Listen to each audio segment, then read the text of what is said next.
കൊട്ടാരക്കരയിൽ കോൺഗ്രസ് സ്ഥാനാർത്ഥിയായി ആയിഷ പോറ്റി കളം നിറയുമെന്ന് കരുതിയിരിക്കുമ്പോഴാണ് ബി.ജെ.പി. നേതാവ് വൈക്കൽ സോമൻ ഒരു വീഡിയോ ബോംബുമായി രംഗത്തെത്തിയിരിക്കുന്നത്. ആയിഷ പോറ്റി ബി.ജെ.പിയിലേക്ക് വരാൻ വേണ്ടി തിരുവനന്തപുരത്ത് വെച്ച് ചർച്ചകൾ നടത്തിയെന്നും അതിന്റെ വ്യക്തമായ CCTV ദൃശ്യങ്ങൾ തന്റെ പക്കലുണ്ടെന്നുമാണ് സോമന്റെ വെളിപ്പെടുത്തൽ. ഇതോടെ ആയിഷ പോറ്റിയുടെ വിശ്വാസ രാഷ്ട്രീയത്തെ സോഷ്യൽ മീഡിയ ട്രോളന്മാർ അങ്ങ് ഏറ്റെടുത്തു കഴിഞ്ഞു. CPM-ൽ ഇരുന്നപ്പോൾ നിരീശ്വരവാദിയായി അഭിനയിക്കേണ്ടി വന്ന ആയിഷ പോറ്റിയുടെ ഉള്ളിലെ തീവ്ര ഈശ്വരവിശ്വാസിയാണ് അവരെ BJP നേതാക്കളുടെ അടുക്കലേക്ക് എത്തിച്ചത് എന്നാണ് സോമൻ പരിഹസിക്കുന്നത്. വിശ്വാസവും രാഷ്ട്രീയവും തമ്മിലുള്ള ആയിഷ പോറ്റിയുടെ ആഭ്യന്തര സംഘർഷം കേട്ടാൽ തോന്നും അവർ ഏതോ വലിയ ആത്മീയ പ്രതിസന്ധിയിലായിരുന്നു എന്ന്.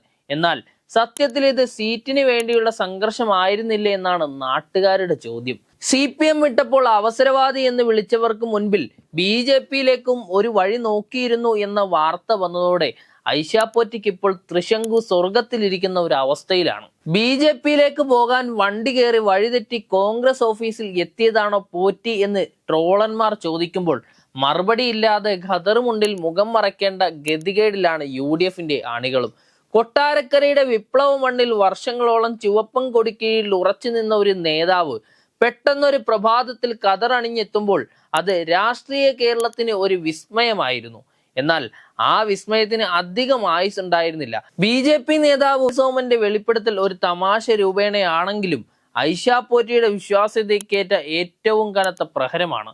തിരുവനന്തപുരത്തെ ഒരു രഹസ്യ കേന്ദ്രത്തിൽ BJP-യുടെ ഉന്നത നേതാക്കളുമായി ആയിഷ പോറ്റി കൂടിക്കാഴ്ച നടത്തിയെന്നും അതിന്റെ ദൃശ്യങ്ങൾ തിരഞ്ഞെടുപ്പ് സമയത്ത് പുറത്തുവിടുമെന്നുള്ള സോമന്റെ വാദം കോൺഗ്രസ് ക്യാബിനറ്റിനുള്ളിൽ പോലും അമ്പരപ്പുകൾ സൃഷ്ടിച്ചിട്ടുണ്ട്.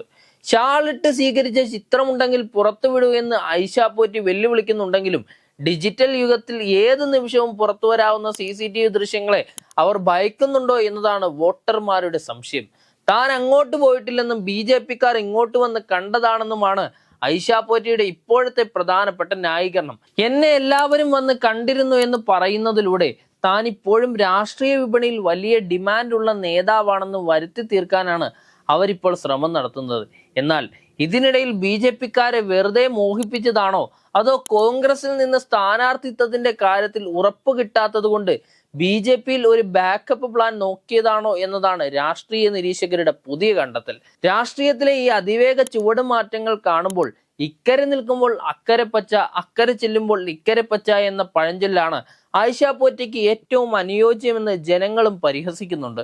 വർഷങ്ങളോളം പാർട്ടി ക്ലാസുകളിൽ നിരീശ്വരവാദം വിളമ്പിയ ഒരാൾക്ക് പെട്ടെന്ന് ഈശ്വരവിശ്വാസത്തിന്റെ പേരിൽ BJP-യിലേക്ക് വഴി തുറന്നു എന്നത് ട്രോളന്മാർക്ക് വലിയൊരു ചാകര തന്നെയാണ് നൽകിയിരിക്കുന്നത്.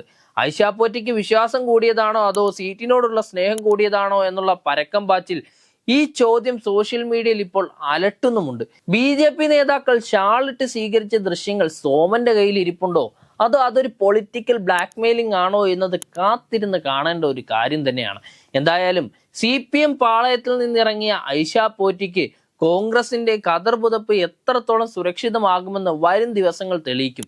രാഷ്ട്രീയത്തിലെ ഈ കൗതുകകരമായിട്ടുള്ള നീക്കങ്ങൾ കണ്ട് കണ്ണ് തള്ളിയിരിക്കുകയാണ് കൊട്ടാരക്കരയിലെ വോട്ടർമാർ. സോമന്റെ ആ വീഡിയോ ബോംബ് എപ്പോൾ വേണമെങ്കിലും പൊട്ടിത്തെറിക്കാമെന്ന അവസ്ഥയിൽ ആയിഷ പോറ്റിയുടെ രാഷ്ട്രീയ ഭാവി ഇപ്പോൾ ഒരു നൂൽപാലത്തിലാണ് നിൽക്കുന്നത്.